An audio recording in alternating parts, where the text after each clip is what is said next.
Hey everyone, I'm Lane. I'm a software engineer and a hobbyist game developer, and today I'm bringing you a new hands-on coding tutorial. Today we're gonna talk about Stable Diffusion, which is an AI algorithm that will help you create art. As a disclaimer, we respect the work of artists and acknowledge that AI-generated art using Stable Diffusion is a tool that could be used to enhance creativity, but it does not replace the value of human creativity. This course video will focus on teaching you how to use Stable Diffusion as a tool instead of going into the technical details. To understand the big terms like variational autoencoders or embeddings, you will have to have some machine learning background and do some research on your own. To try out the course material, you will need access to a local GPU or cloud GPU. Unfortunately, it doesn't work with Google Colab as Google Colab has banned Stable Diffusion code from running in their notebooks. We're gonna cover the following topics. First, how to use Stable Diffusion. Second, how to train your own model for a specific character or art style. Third, how to use ControlNet, a popular Stable Diffusion plugin. And last but not least, how to use Stable Diffusion's API endpoint. By the end of the course, you should have no problem generating images like these.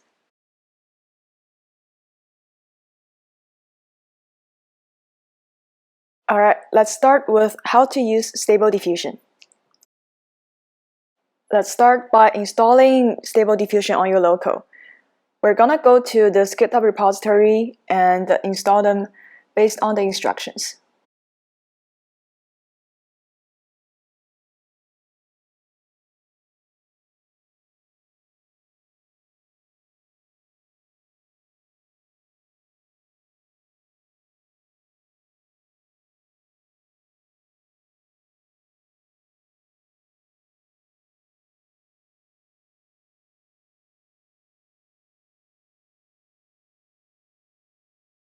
I'm gonna be installing on a Linux machine.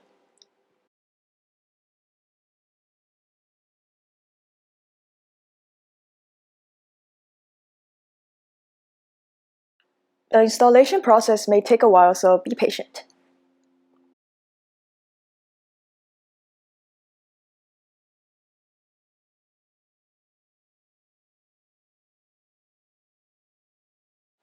Alright, and now everything has been installed. Let's open the directory that we just installed and inspect the contents. We can see that there's a subdirectory for the models. The instructions under Models Stable Diffusion says to put Stable Diffusion checkpoint models here. So let's go and download some models. The website that we're going to be using is Civet AI.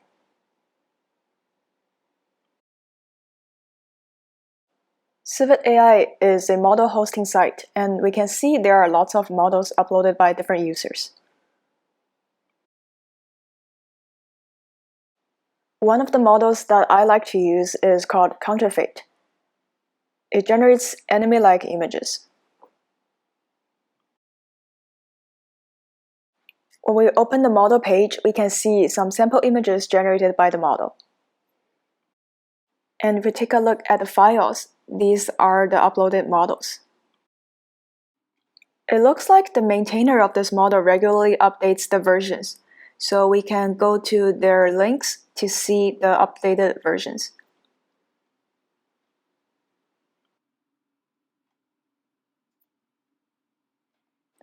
We see a bunch of files ending in .safetensors, and these will be the models that we're gonna use.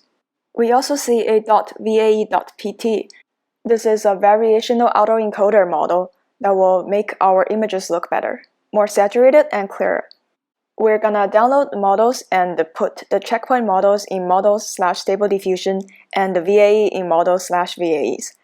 If the VAE folder doesn't exist, just create a VAE folder.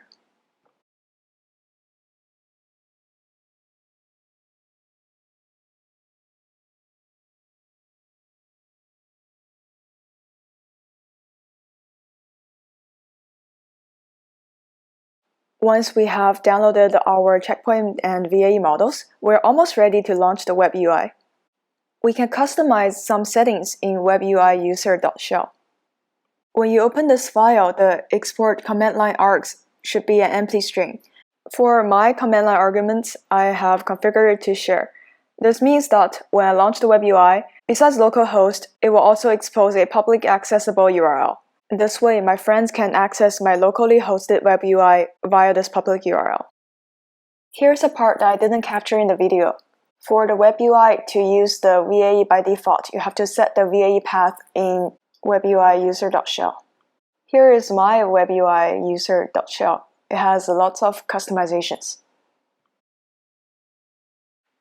Now it's finally time to start the web UI using webui.shell. If you're a Windows user, you will run webui.bat. Starting the web UI is gonna take some time, so I will speed up the video. From the log lines, you can see that our VAE has been loaded. And we have both a localhost URL and a public URL. Let's try out the public URL.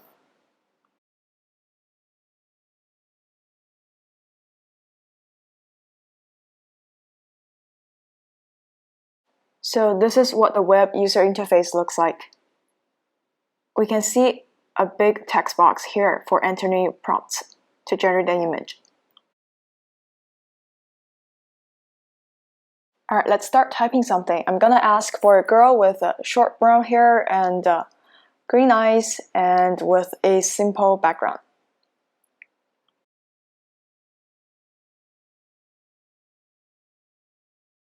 Let's hit the big generate button, and it's gonna take a few minutes.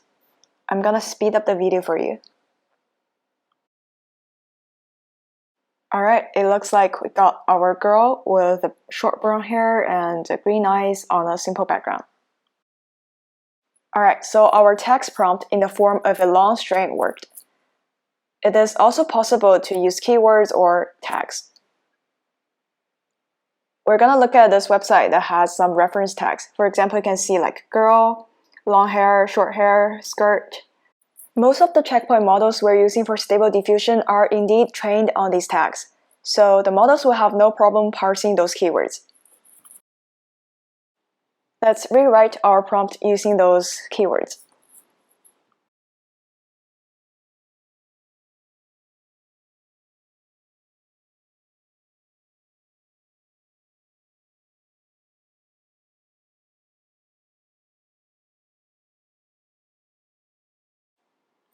And then after rewriting our prompt, we're gonna look at some of the parameters. You can see when you hover over the parameters, there's some explanation text. We're gonna increase the batch size so that we get multiple images from one generation, and turn on restore phase. You can learn about these parameters by hovering over them and reading about them yourself.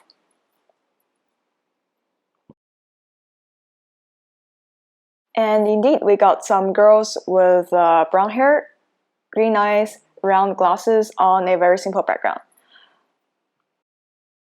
I actually want Stable Diffusion to help generate some images of Lydia, our protagonist from Learn to Code RPG, who has brown hair, green eyes, round glasses, and also braids her hair between the back of her head. So we're gonna add braided hair to see if the AI will pick it up.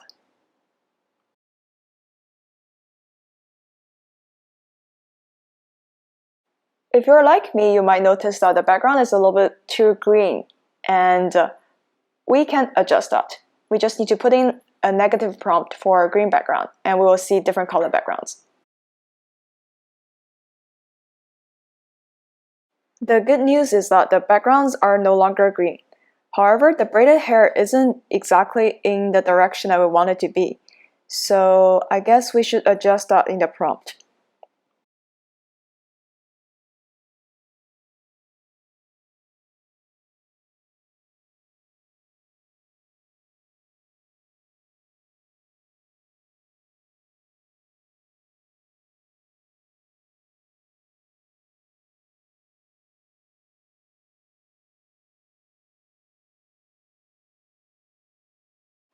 I feel like it's also a good time to experiment with a different sampling method.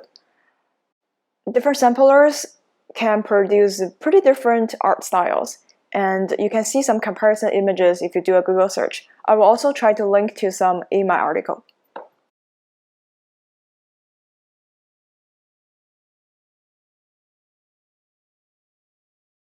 Looks like the first and second picture do look like Lydia's hairstyle. Alright, we're just gonna keep playing with it and add some different prompts.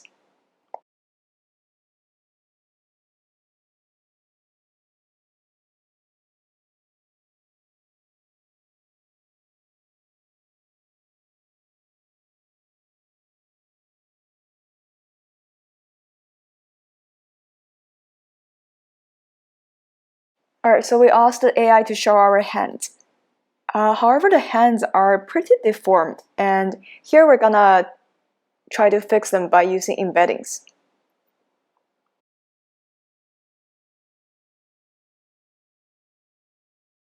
We again go to counterfeit model page, and we see easy negative.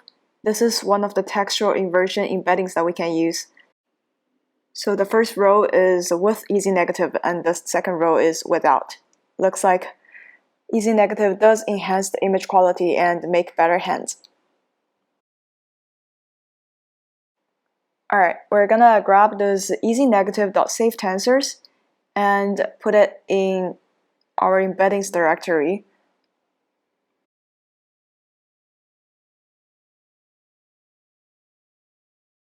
Alright, going back to our web UI, we're gonna add easy negative to the negative prompt.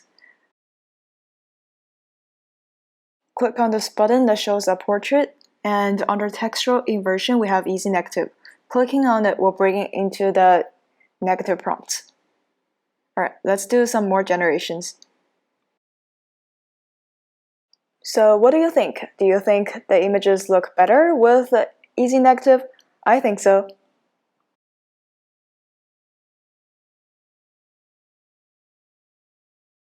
Alright, looks like we got the basics of text to image. Now it's time to try out image to image.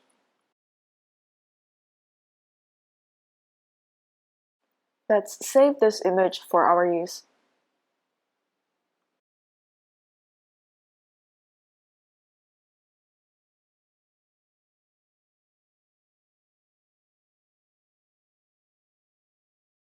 Go to the image to image tab and upload our image here. Suppose we want a similar pose, but instead of a brown hair girl, we want a pink hair girl.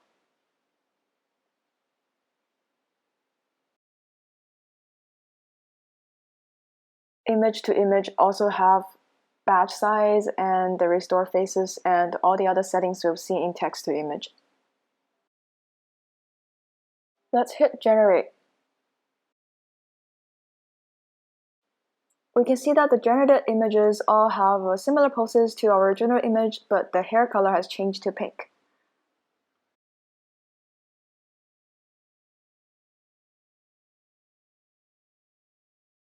Let's add our easy negative embeddings and try some other prompts.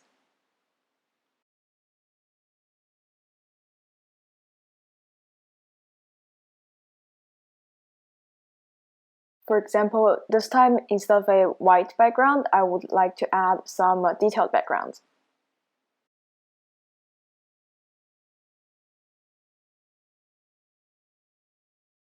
And hit generate. Alright, similar poses, no glosses, and with some books in the background.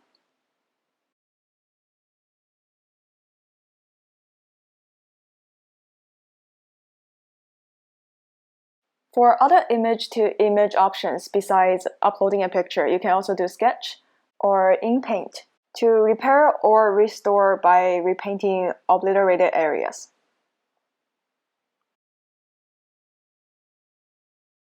This is pretty much it for the basic usage of Stable Diffusion. Next, we're going to cover how to train a model for a specific character or specific art style. These models are also known as LoRA models.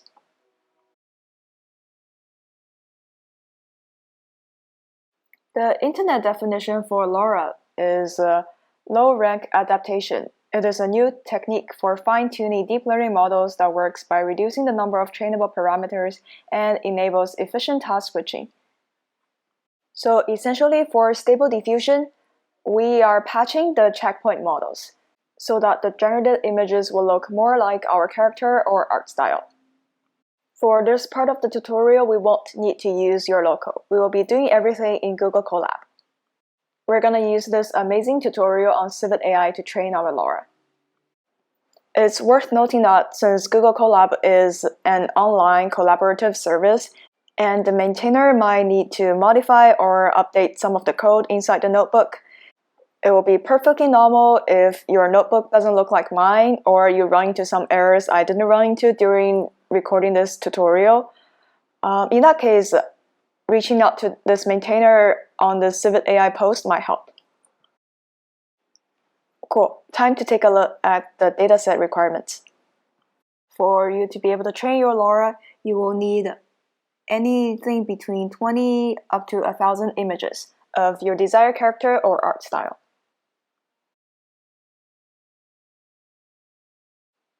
Also, your images should have some diversity.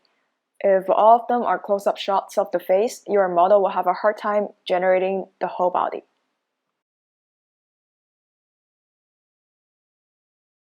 Feel free to read the tutorial thoroughly in your free time, but I'm gonna just jump straight to copying the notebook.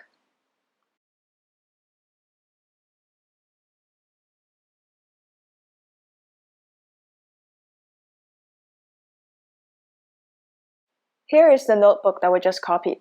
I'm gonna put down Lydia as the project name because I want to be able to generate a model specifically for Learn to Code RPG's protagonist Lydia. And when we run this cell, it's gonna prompt us to connect to our Google Drive so that it can read our training images.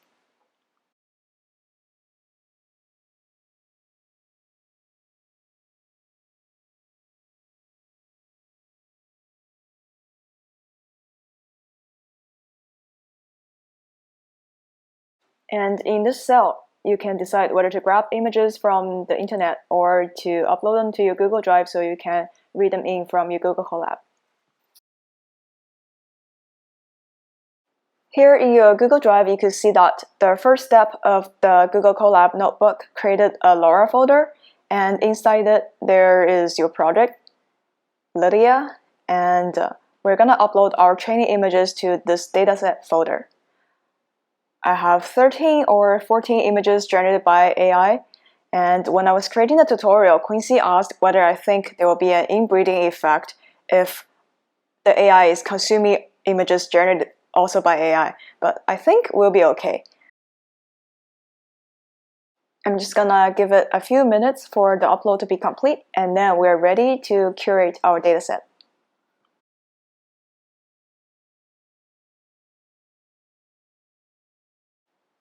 Here is a cell titled Curate Your Images.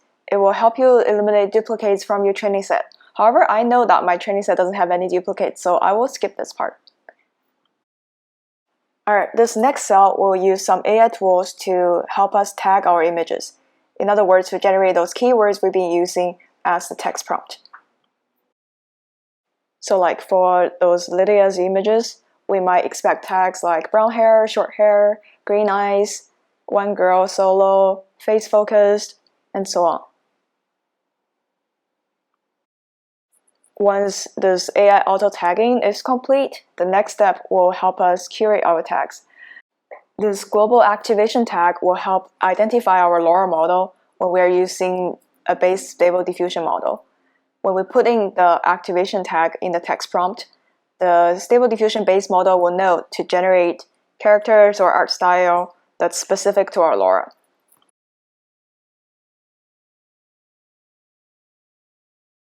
Let's wait for these cells to finish and take a look at the results.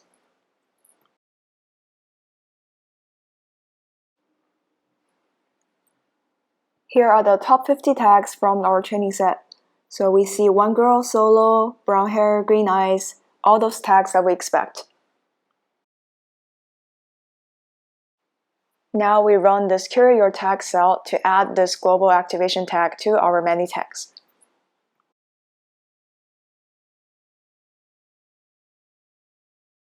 We are basically ready to go. When we look at the extras, we can analyze the tags. And if we look at it, we should be able to see our global activation tags as well as the other tags we identified earlier.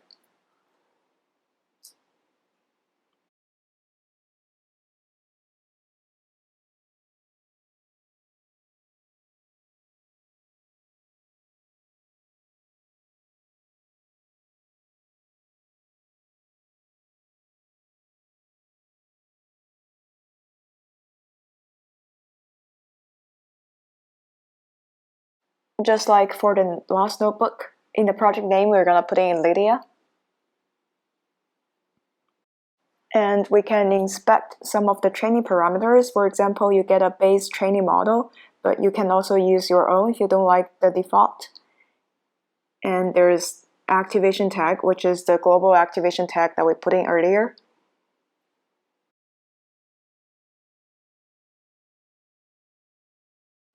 But before we can run this notebook, we need to close the other notebook. And not just close, we need to delete the runtime too. This is because Google Colab wouldn't let you run more than one runtime if you are using the free version.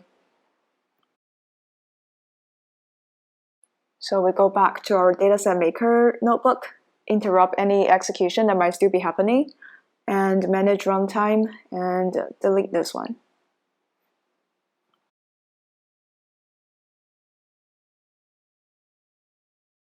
Now we can return to our training notebook. There is one additional parameters that we need to think about, which is the training steps. This will determine how long you will train your model for. Let's look at some guidelines from the original Civet AI post.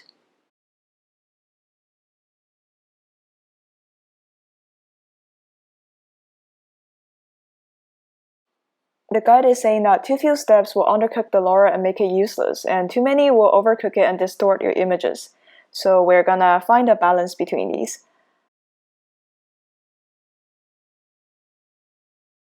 In this notebook, it also says that your image will repeat this number of times during training. I recommend your images multiplied by their repeat is between 200 and 400.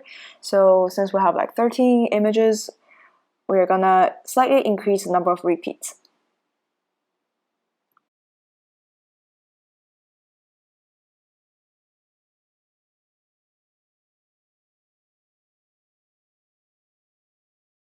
And instead of saving every epoch, we're gonna save every 2 epochs.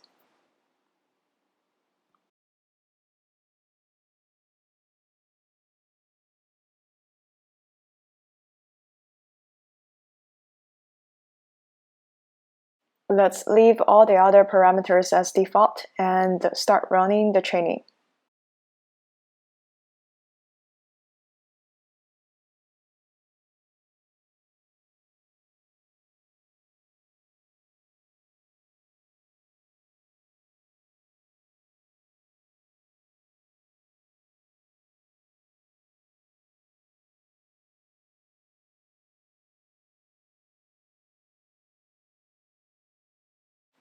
Training might take some time depending on your configurations.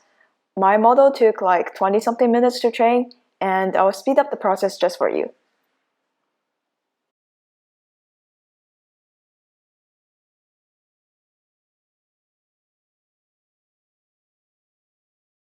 Alright, now we see step 100% done. Our model is fully trained.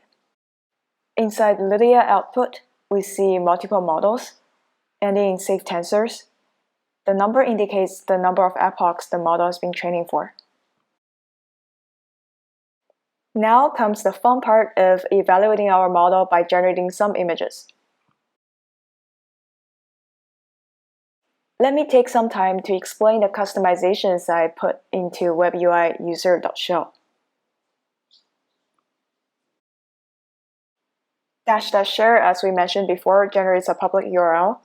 Xformers, according to the docs, will increase the performance on certain hardware. Theme dark, because I prefer dark theme to the light theme. And the VAE path, and also no half VAE, is to prevent some floating point errors.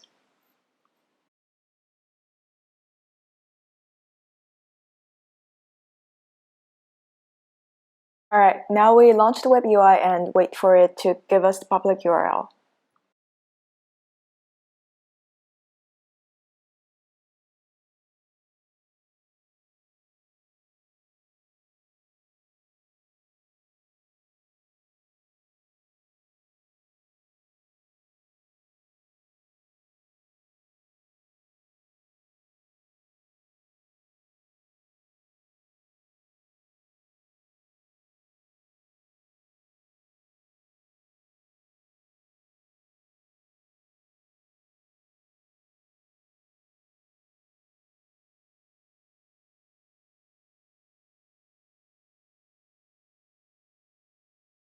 Now the web UI is all ready.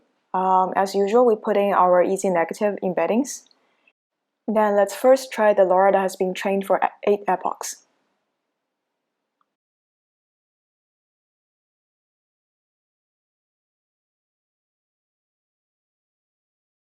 Alright, the results are looking pretty decent. Without any other prompts, the LoRA has captured Lydia's some character traits, for example, short brown hair and green eyes. However, we can do better. As you may remember from our training, we put in an activation keyword. And now, let's put in the activation keyword to see if that helps guide the LoRA model even better.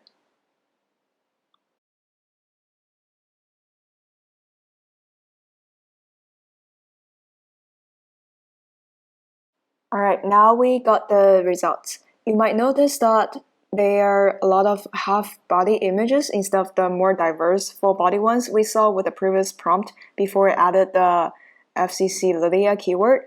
This might be because our training set has a lot of half-body images, and that's what this model selected for. If you are doing your own character, remember to have some diversity in your training set poses.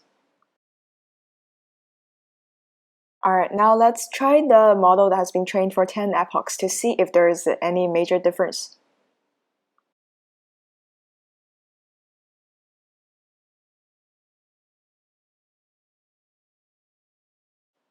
The results are not significantly different, but do notice that in one of the images we get some hint of some glosses without us having to enter the glosses as part of the tags. Now let's try adding a lot more tags and being more specific with the model to see if it generates more detailed images.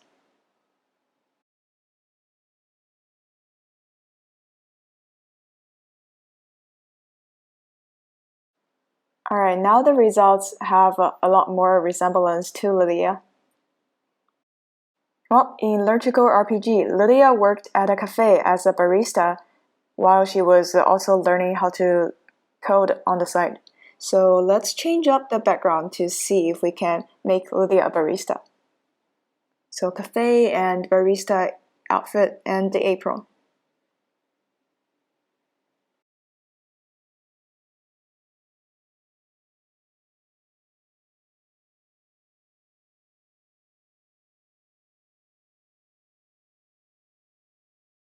Alright, looks like we might be missing the glasses, so let's try again.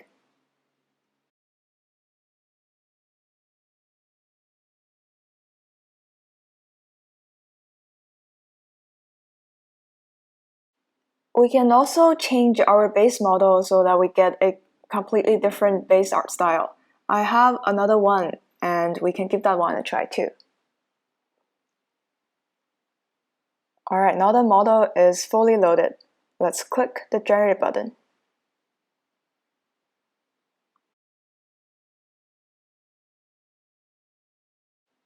Well, this OpenNiji model is supposed to mimic the style of Niji Journey, which is used by Midjourney. So it looks like it has a more vibrant art style, which people might enjoy better. Feel free to experiment with different base models and see which one you like the most.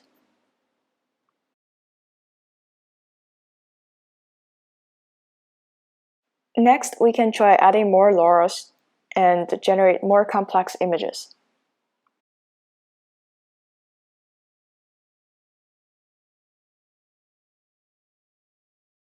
Navigate back to the Civet website that we have open, and we can see that besides those checkpoint models, there are some LoRA models. And if we click on those sample images, they have the generation data there. They have the text prompt, negative prompts, and sampler, number of steps, etc. These generation data are a really good reference, and especially if you copy the seed too, you should be able to get an image very similar to the sample image.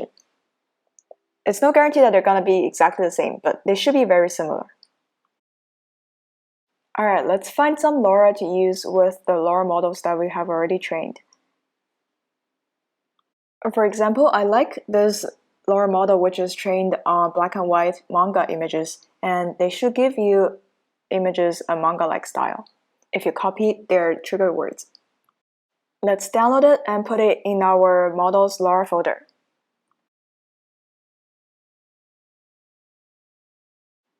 Now on my web UI, if I refresh, I should be able to see the anime line art manga-like model.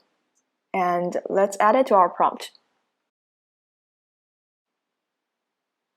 We need to add the trigger words too, which are line art and monochrome.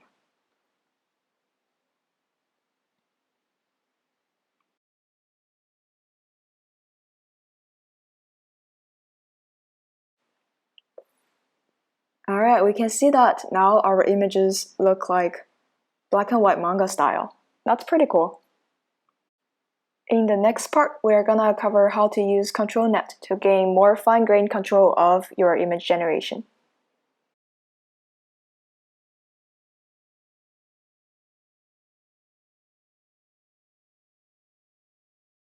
Here is the GitHub page of the ControlNet Web UI plugin. ControlNet actually gives you fine-tuning power over your images. You can fill in your line art with AI-generated colors. You could just scribble and let AI fill in the rest for you, or you could even control the pose of characters in your picture. Let's scroll through this page and get to the installation parts.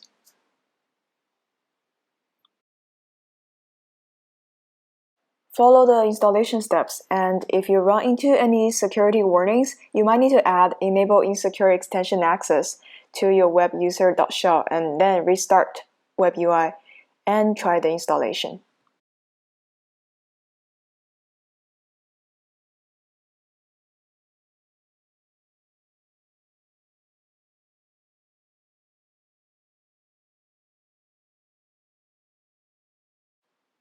After installation, just follow these steps and download the models you need and put them in the correct folder.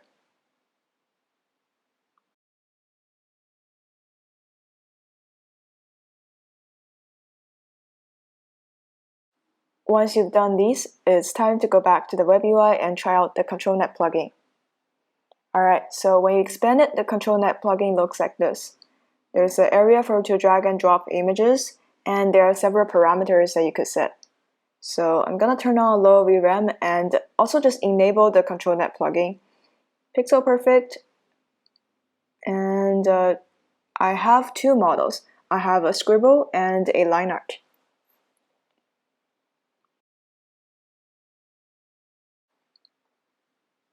Let's redo our text prompt. Both the text prompt and the ControlNet parameter setting will affect how the images turn out.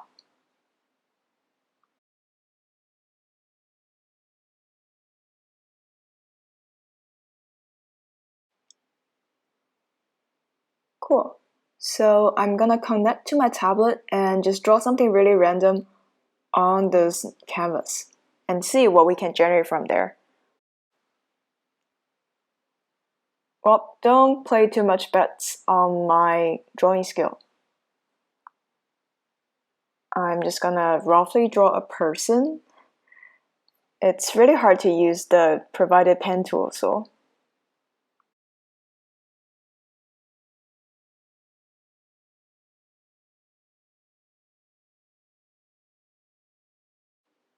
yeah, this is the head, those are the eyes, and the body. Well, I hope ControlNet and the amazing AI is gonna help me fix my drawing.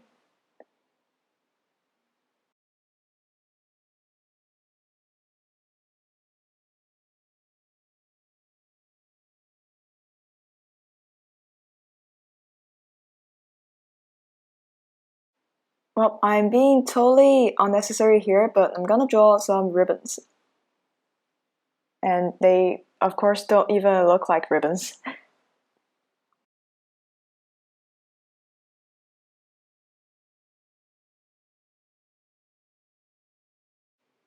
Well, we could see that the generated images basically followed all the line art work I did and filled in some pretty amazing looking colors.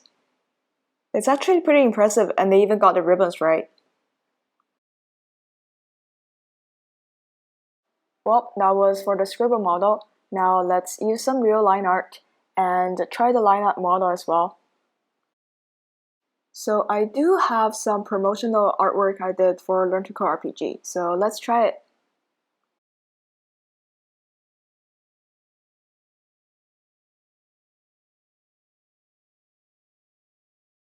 Now let's configure our text prompt. We'll do the regular easy negative for the negative prompts.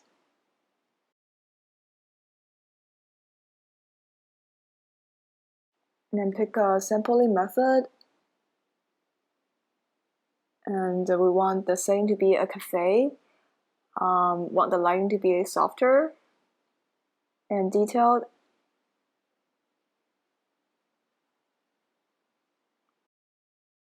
You might have noticed that we actually didn't put in any request for people to be in the image.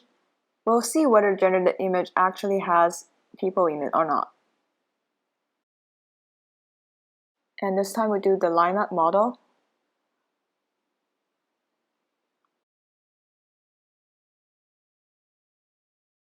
So because we didn't ask for any people to be in the artwork, we are only getting images of the cafe background, looks like. I guess we need to explicitly put in 2 girls in the prompt.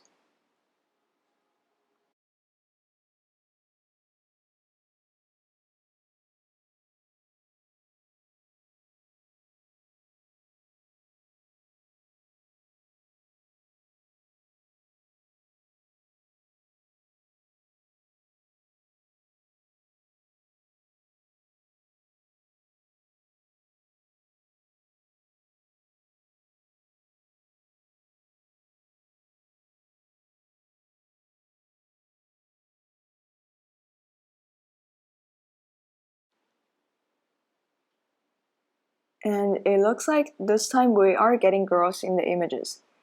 Looks like AI has filled in colors for our line art.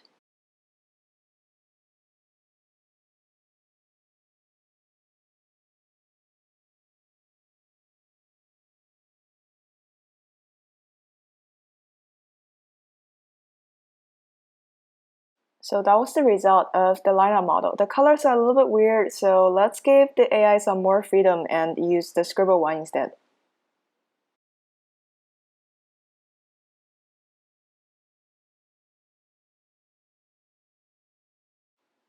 Well, now the AI has full freedom to imagine the faces of the 2 girls, and looks like the results are pretty decent. The images are in square, but our line art original picture is in a square. So let's fix up the aspect ratio.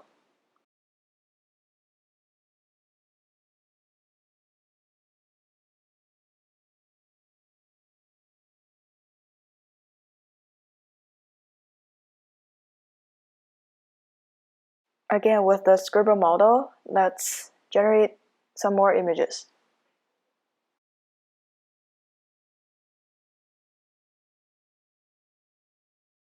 So yeah, on the left is my original line art, and looks like the AI have generated something that looks pretty vibrant colored. These actually look pretty good. I'm very impressed. Moving on, let's talk about generating images using the Stable Diffusion API.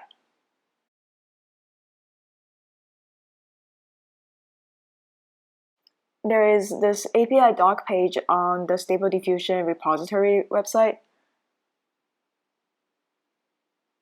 And to enable the API, we need to turn on --API in our web UI user.shell.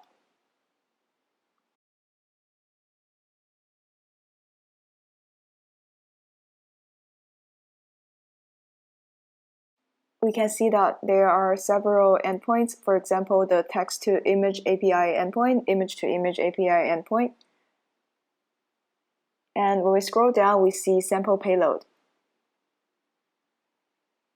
We just put in our prompt and number of steps and other parameters in the payload, and it will be exactly the same as if we were using the web UI itself.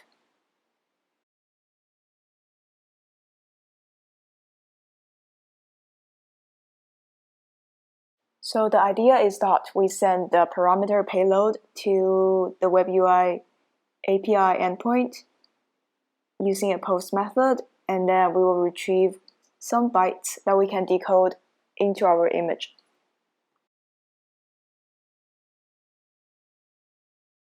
Below, the developers have provided us with some sample Python code snippet that we can use to query the endpoint and get our images and save it as the output.png. Alright, let's grab this code snippet and run it locally.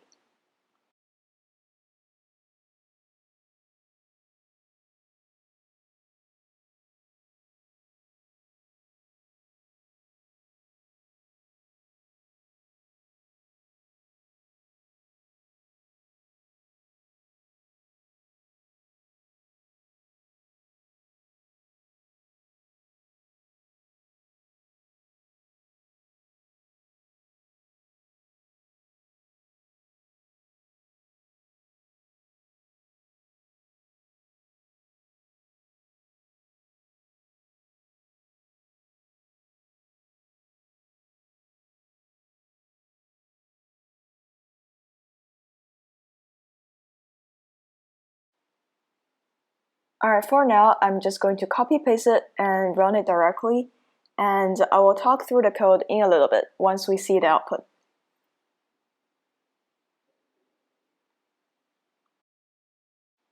Just know for now that our payload is a simple puppy dog.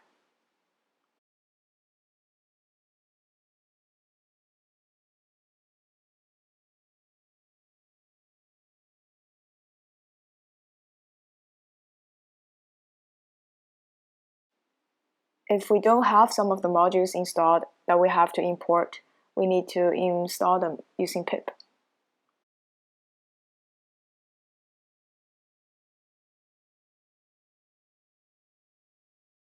And just run python 3 sd.py and wait for it to finish.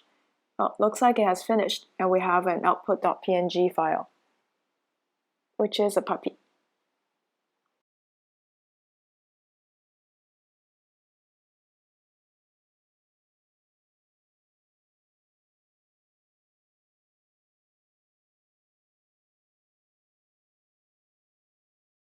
Alright, let's try some different prompts.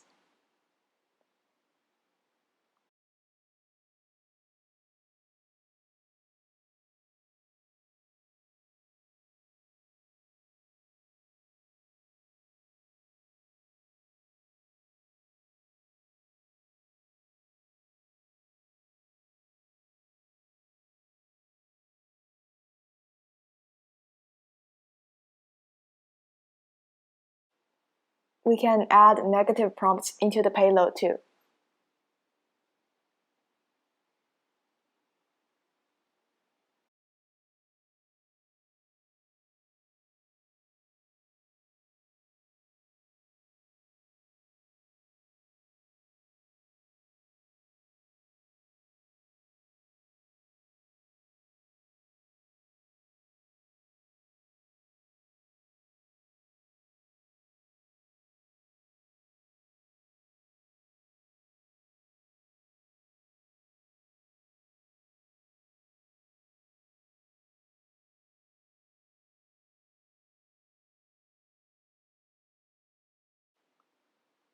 Run the file again and see what we are gonna get.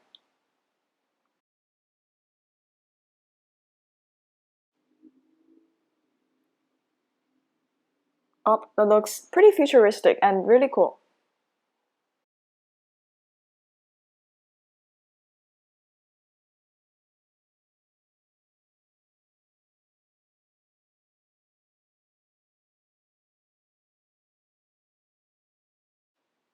Of course, we could append our LoRA model into it and see if we can get Lydia generated.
Well, it's taking longer to run because we have increased the number of steps.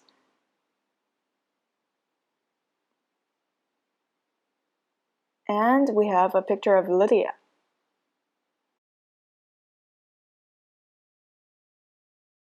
The last 5 minutes of the video is like a bonus part. We're gonna use ControlNet, which is an app for us to test out API endpoints. We are gonna look at how the images is represented in the API response. And we will also take a deep dive into the Python code and walk through it line by line. This is the Postman app. We're going to put in our request URL there, which is the text-to-image endpoint, and we're going to use the post method. Make sure the body is JSON, raw.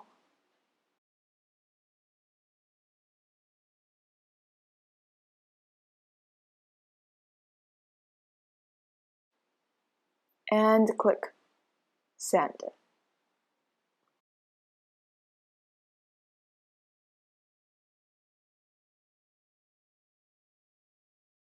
So we get this long string representing our images.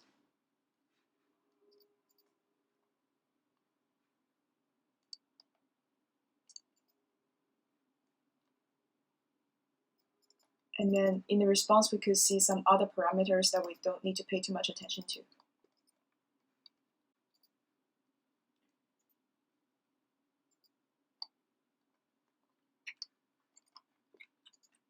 I searched for some base64 to image decoder online, and we'll see whether it works or not. Alright, remove the quotes. Remove the starting quote too.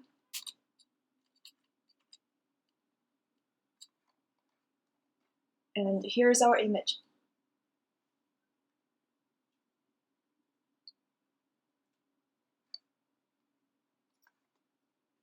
Now let's walk through this Python file line by line.